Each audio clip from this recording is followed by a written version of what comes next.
power rankings. We're doing best scenes from the 2010s. Best scenes from the 2010s. This is going to be a fun list, I think. This is going to be a lot of fun. Todd, we're going to start with you. Give us your number 5 best scene of the 2010s. My number 5, it's a scene. It's really a scene that I've been wanting to mention on this podcast, but I never really had the opportunity. And it is the house party scene in 21 Jump Street. Because it is like the perfect house party sequence. Like, a little fight breaks out, you know, one of them's so drunk he doesn't even realize that he gets stabbed in the back. And Jonah Hill's like, when did I get stabbed? That's awesome! And then they all just cheer. And then when they're trying to pull out the knife, like, they put a lemon gag in his mouth and they pour vodka on the wound as, like, LMFAO, like, slowly builds up. And he's like, oh, let's take some shots. And then he goes bottoms up with a fifth of alcohol. It's like, party rock is in the house tonight. Starts blasting it to a crescendo.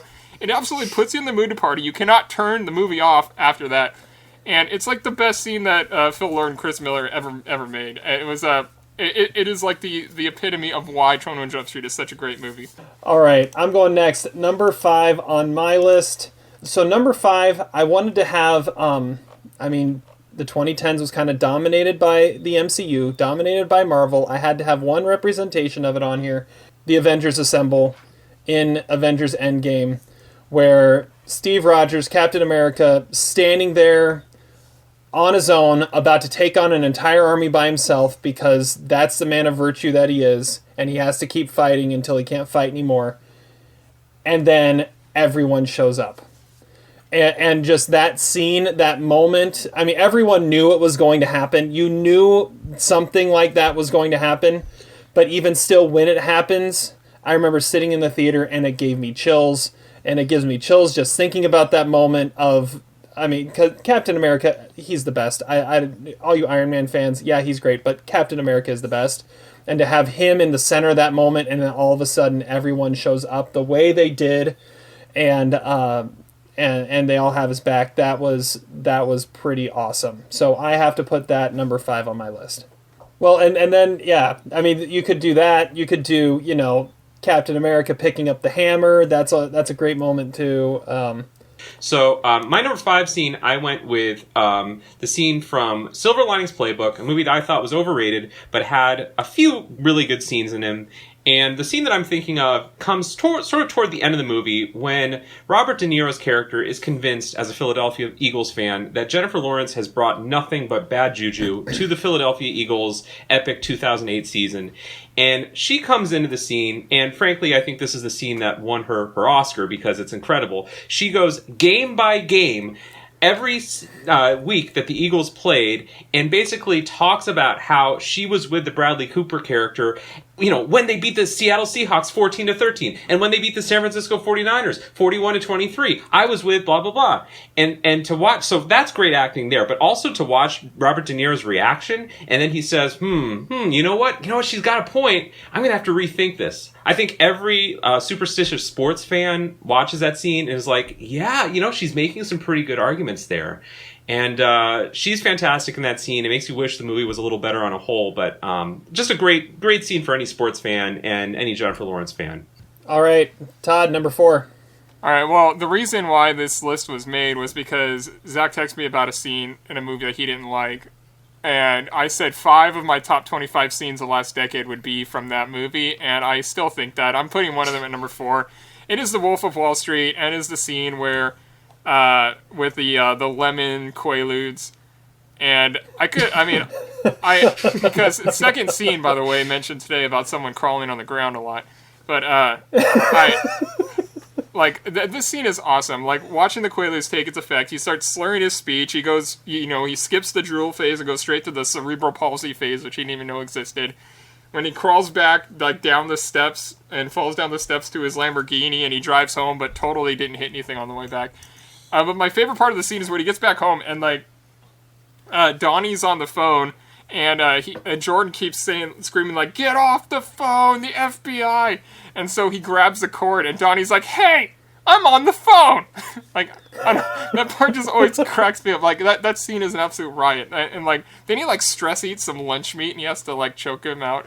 It was such a weird scene. I bet Leo and Jonah had, the best time filming that scene, even though it's like an oddly serious scene. Like that is like them doing their thing. I mean, and it seems like that is why they were both nominated for Oscars. Like The Wolf of Wall Street, it's one of the best movies of the decade, and that's my favorite scene. All right, number 4 on my list is it comes from a Best Picture winner that I don't think has been mentioned on any of our 2010s best of lists so far. And the scene I'm going with is the speech in The King's Speech. It's such a beautiful scene. Never have you been so, like, literally hanging on every word that the guy says. And just him being in this booth all by himself with Jeffrey Rush, everything's dark as he's trying to work through the scene, remembering all the coping mechanisms, all the things he has, the triggers to help him get through every word, because if he stutters at any point, they're going to see weakness as he's, declaring war and entering World War II for his country and trying to be that pillar of leadership that they need.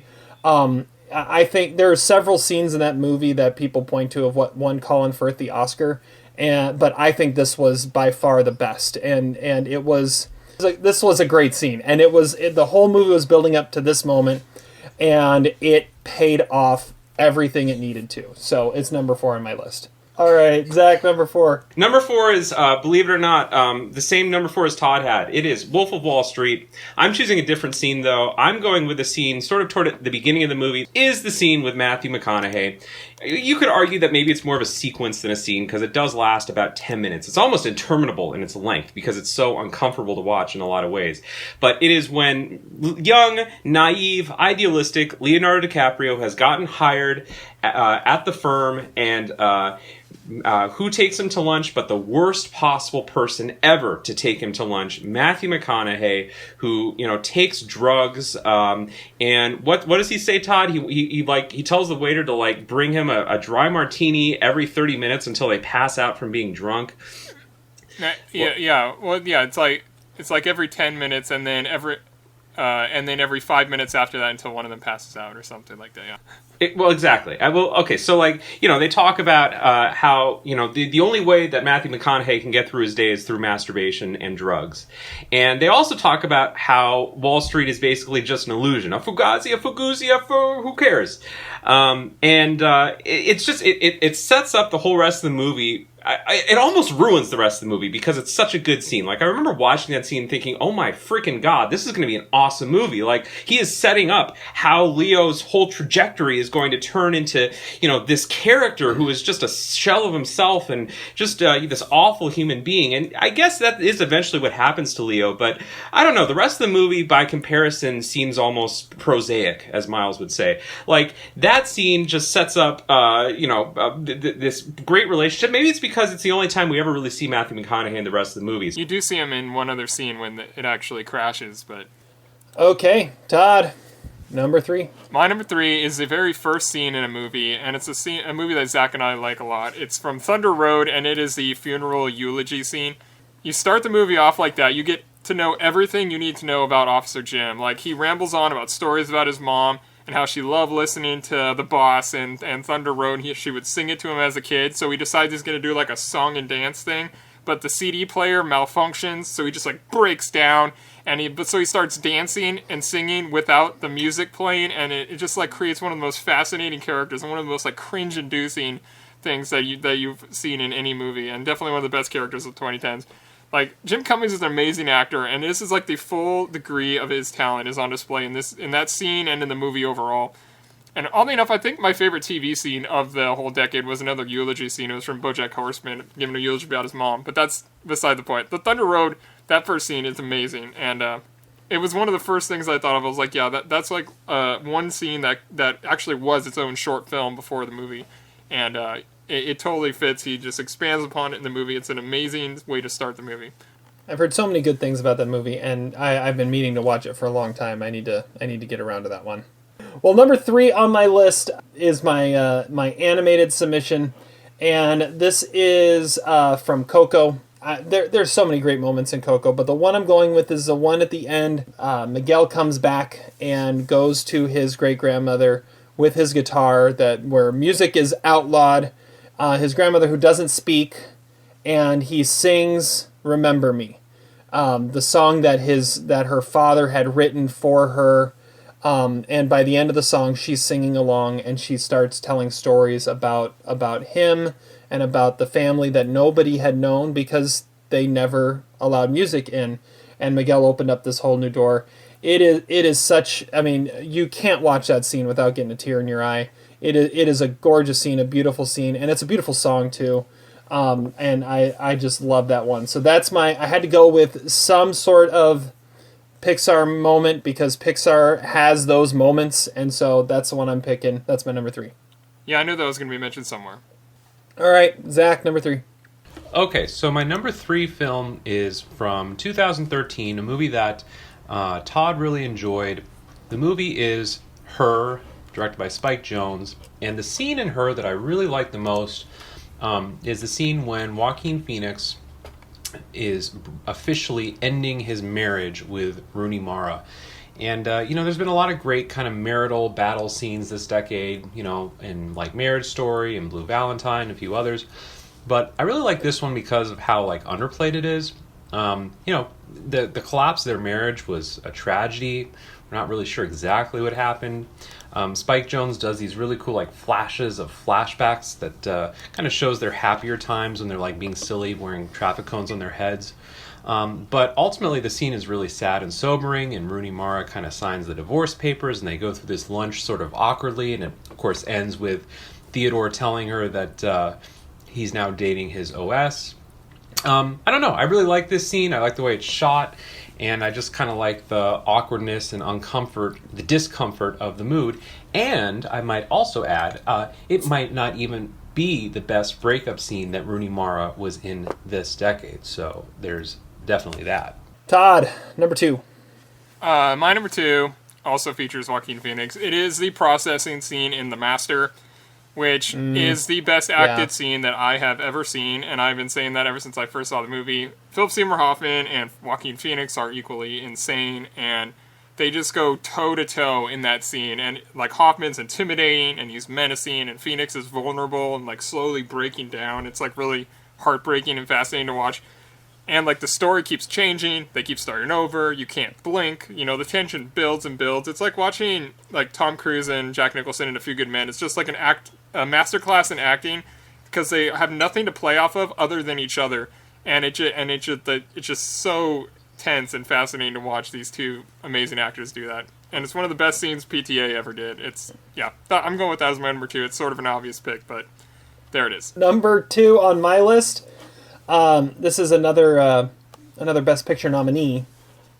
This is from 2014, and it is the final scene of Whiplash, where everything's kind of been culminating. You get this idea, he asks him to come play, and you find out that he asks him to come play in this concert just to screw him and make it so he can never play again and never be taken seriously. And instead, Miles Teller completely takes over the entire moment and owns that moment. And it all leads to possibly the best shot of any movie of the last decade. Definitely the best closing shot. And it's just a close-up of J.K. Simmons' eyes as you see his eyes change to a smile. You see the eyes change to a smile. And it goes back to that, the worst 2 words in the human language are good job. And those eyes finally say good job. And he realizes what that means from him. And it's just, leading up to making that shot possible makes that scene the number 2 of the decade for me. Zach, number 2. All right, my number 2 comes from a movie I know Todd loves. I don't love it as much, although I love this scene a lot, and it's probably the scene that won this actor his Oscar, and that is Manchester by the Sea. And I think you know the scene I'm talking about, because, I think the truth is, not really a great movie, but everyone knows the one great scene from that movie is Casey Affleck in the police station I believe, a flashback scene talking about the experience of being drunk one night, accidentally leaving the heating unit on in his house, thinking he could walk to the store, and then returning from the store and seeing his house on fire. Again, sorry, it's a pretty big spoiler if you haven't seen the movie, but it's absolutely powerful acting, and what's great about it is that Casey Affleck is so like monotone and focused in that scene. He just kind of looks down. He doesn't like inflect his voice or anything like that. It's told using such dry affect, which again is the trauma that character has experienced and is basically just bundled up and put in the back of his consciousness.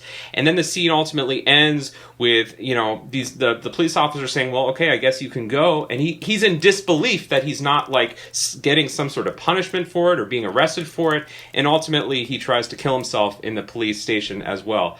Just a really powerful moment from that movie. I'm sure when Denzel Washington watches that scene, he's like, well, maybe Casey has a point in beating me that year. In an otherwise overrated and sort of messy movie, that scene is a standout, a really great YouTube rewatch, and just really powerful, impressive acting from someone who has in the past tended to overact sometimes in movies. But in that scene, he remains so guarded and so grounded and so controlled that it's pretty awesome acting. So great, beautifully shot too by Kenneth Lonergan. Very understated. No, not a lot of cuts, just one kind of straight shot. All right, Todd. Number one, what do you got?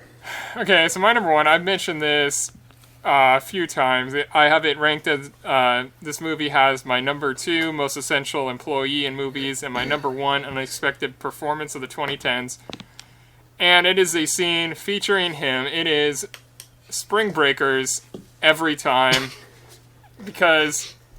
Wow. I don't know. I mean, if there wasn't a reason to be intoxicated by Harmony Korine's movie, this is like the most unexpected scene because it's got this like gorgeous setting on the ocean side and like the sun's going down. And then all the girls walk out. They're wearing pink ski masks and their sweatpants say DTF on the ass, and they're wielding shotguns. And then he sits down on the piano and he pours his heart out into a Britney Spears song. Like, all of a sudden, everything turns like silhouettes, and it shows, like, this slow motion of them, like, robbing people and stuff. It's, like, the most bizarrely placed, unforgettable scene, and it gives the movie the status as being, like, the most beguiling and confounding movie of the decade, pretty much. And, yeah, Spring Break, bitches. That's my number 1 scene. It's the 3rd time I've mentioned that movie on our Power Rankings, and I have no problem with it. I can't believe you went there. I can't believe you're saying that's better than the processing scene in The Master. Can't believe you're saying all of your scenes are better than the processing scene in The Master. That's a valid point. My number 1, I think, is fairly hard to argue with, though. All right, my number 1, the party scene from Parasite. Nice. As I was thinking about it, this was like one of the first scenes that popped into my head, and I couldn't really get it out of my head, and nothing else really compares. There are so many things happening in that scene with so many different characters, and it's working on so many different levels, and the way it ends is like one of the most jaw-dropping moments of the entire decade, even though it might not even be the most jaw-dropping moment of the movie. It's just seeing everything play out the way it does, and how people are finally going to stand up for what they really are, and yeah, it just, and the bloodbath that ends up ensuing. There are few things better than, and that scene. It's one of the things that won it Best Picture. So the party scene in Parasite, I had to. And there were several other scenes from that movie you could go with. But that's my favorite scene of the decade. It is like a 30-minute sequence, though. I don't know if it's really one scene, but yeah. That's hard to argue with that. Yeah. I think it's one scene. It's like a continuous thing. It has to be. It's a good scene. I don't know. It's a challenge because that movie, of course, is so great. It's probably not the scene I would have chosen from that movie, but it is the scene that's probably the most shocking in that movie. I think. No, I don't think anything is more shocking than the former housekeeper hanging from the ceiling trying to push the cupboard. Respect. All right. Zach, number 1. All right, I'm going with a movie that when I first saw it at the time, I gave it 1 star, and I haven't seen it since.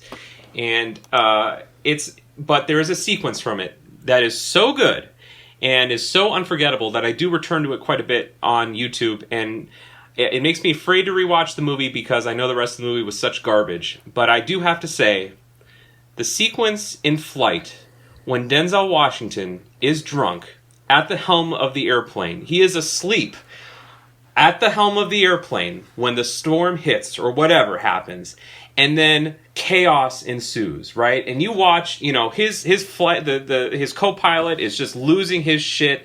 You see the stewardess is losing his shit, and Denzel Washington, who is straight up drunk in that scene, is like calm as a cucumber. He's like not panicking at all.